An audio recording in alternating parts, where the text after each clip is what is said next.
This is a day I've been looking forward to for 2.5 years.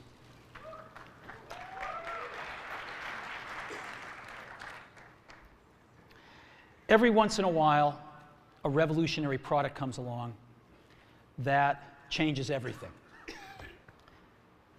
And Apple has been, well, first of all, one's very fortunate if you get to work on just one of these in your career.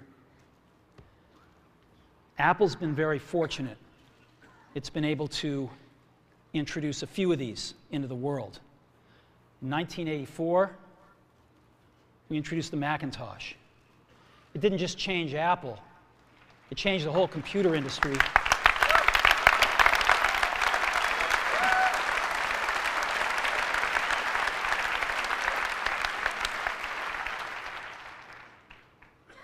In 2001, we introduced the first iPod. And it didn't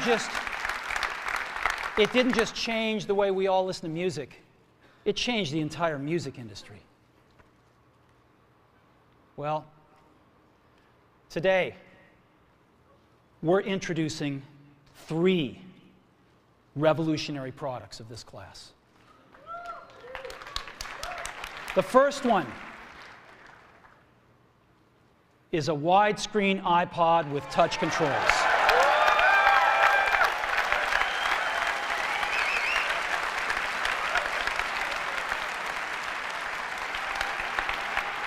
The second is a revolutionary mobile phone.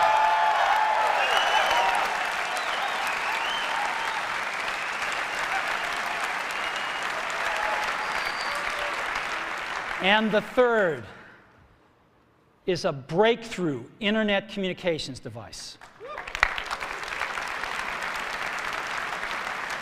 So, 3 things: a widescreen iPod with touch controls, a revolutionary mobile phone, and a breakthrough internet communications device. An iPod, a phone, and an internet communicator. An iPod, a phone. Are you getting it? These are not 3 separate devices. This is one device. And we are calling it iPhone. Today, Apple is going to reinvent the phone. And here it is.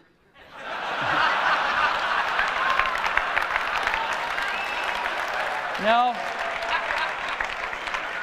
Actually, here it is, but we're going to leave it there for now. So, before we get into it, let me talk about a category of things. The most advanced phones are called smartphones, so they say.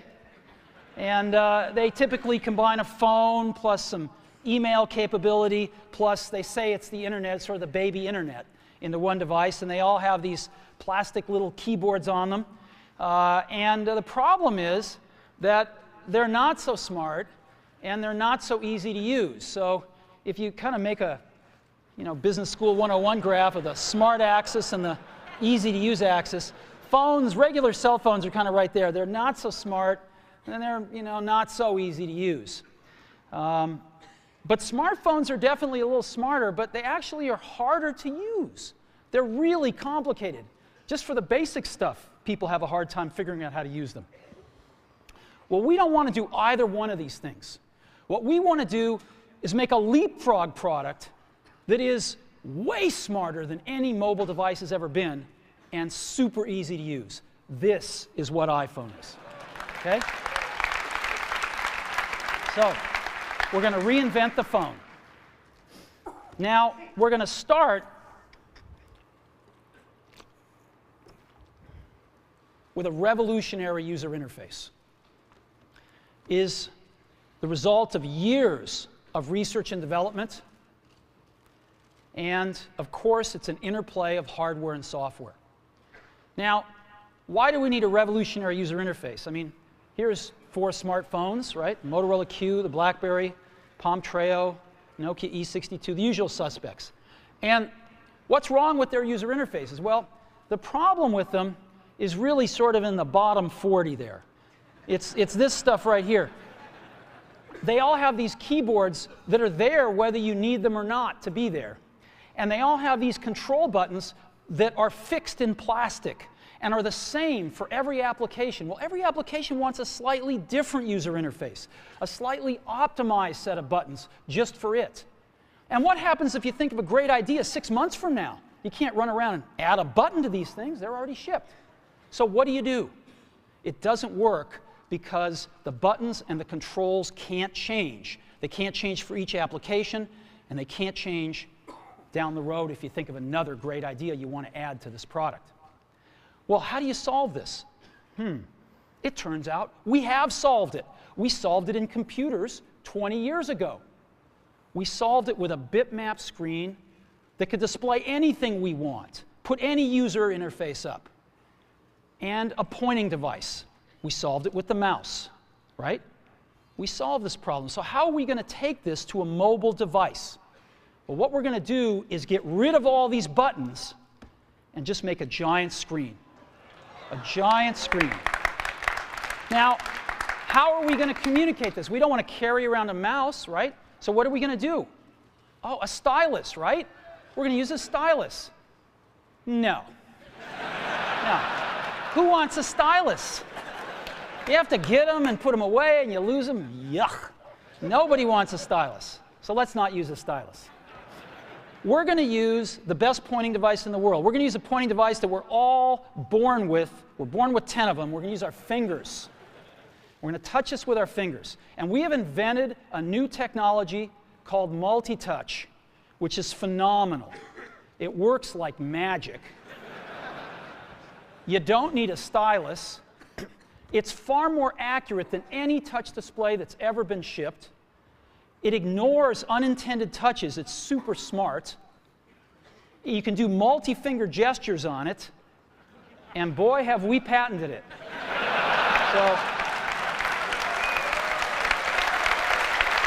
So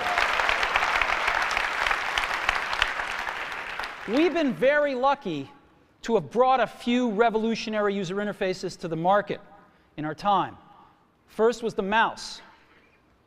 The second was the click wheel. And now we're going to bring multi-touch to the market. And each of these revolutionary user interfaces has made possible a revolutionary product. The Mac, the iPod, and now the iPhone. So, a revolutionary user interface. We're going to build on top of that with software. Now, software on mobile phones is like baby software. It's not so powerful. And today, we're going to show you a software breakthrough. Software that's at least 5 years ahead of what's on any other phone. Now, how do we do this? Well, we start with a strong foundation. iPhone runs OS X. Now,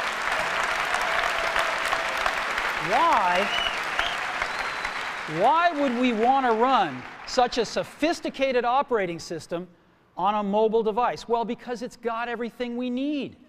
It's got multitasking. It's got the best networking.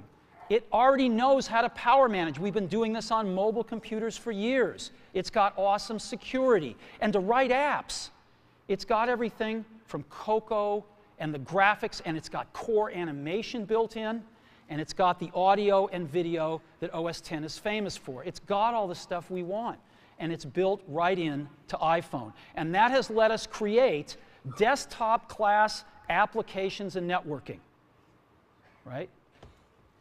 Not the crippled stuff that you find on most phones. This is real desktop-class applications. Now, you know, one of the pioneers of our industry, Alan Kay, has had a lot of great quotes throughout the years. And I ran across one of them recently that explains how we look at this, explains why we go about doing things the way we do, because we love software. And here's the quote: people who are really serious about software should make their own hardware. You know? Alan said this 30 years ago, and this is how we feel about it. And so we're bringing breakthrough software to a mobile device for the first time. It's 5 years ahead of anything on any other phone.